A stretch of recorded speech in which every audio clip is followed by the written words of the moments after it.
今日係7月12號星期日啊，日經225過去一個禮拜呢係下跌咗1186點，高低波有3500幾點喎。但係佢嘅日元同時喺呢個星期係下跌咗0.22%嘅，即是話日元又貶值咗啦，貶值咗少少0.22%啦，但係同時佢嘅日股係下跌嘅。喺正常過去一段時間入邊咧，日元下跌，日股通常啦呢個唔係必然嘅，通常係會上升嘅。咁究竟而家喺度發生緊咩事呢？呢個係一個咩嘢嘅市場嘅操作呢？歡迎喺呢一度，呢個係幾大嘅重點嚟㗎，可以喺度討論一下、留言一下、分享一下。Facebook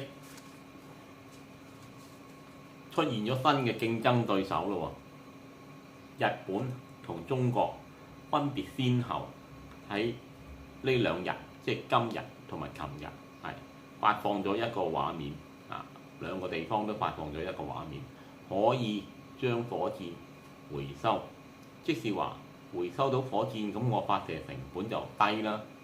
同 Elon Musk 嘅 Facebook 而家做緊嘅嘢係一樣嘅。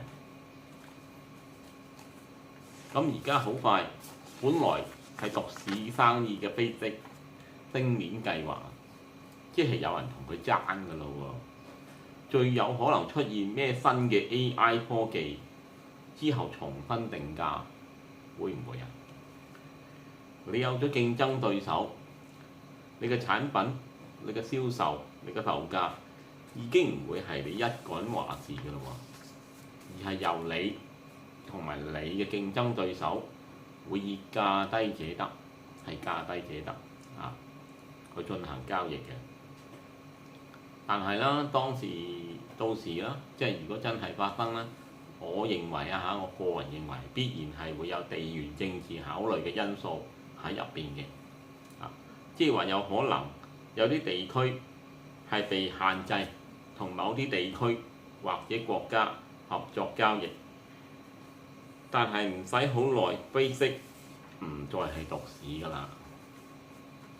咁呢個全新嘅局面，市場一定又會 price in 埋落去嘅喎，即係話我又預期你啲價錢低咗，定係啲生意分別咗會咁樣 price in 埋落去嘅。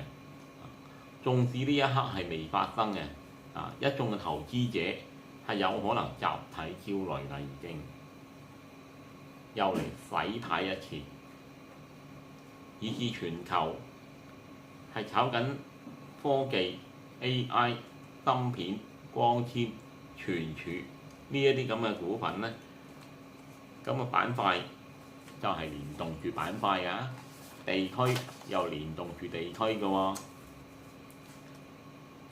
呢一刻市場未有即時嘅反應，因為今日星期日啊嘛，你睇唔到嘅，會唔會影響日本股市啊？以至全球韓國、美國呢啲咁樣嘅地區呢？今日係星期日，我哋唔會睇得到㗎啦，唯有拭目以待。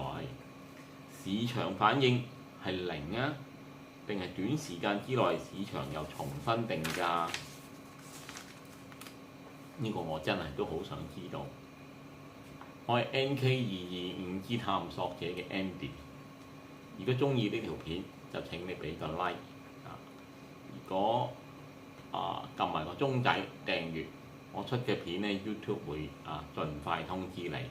歡迎留言、訂閱、like 同埋 share。多謝。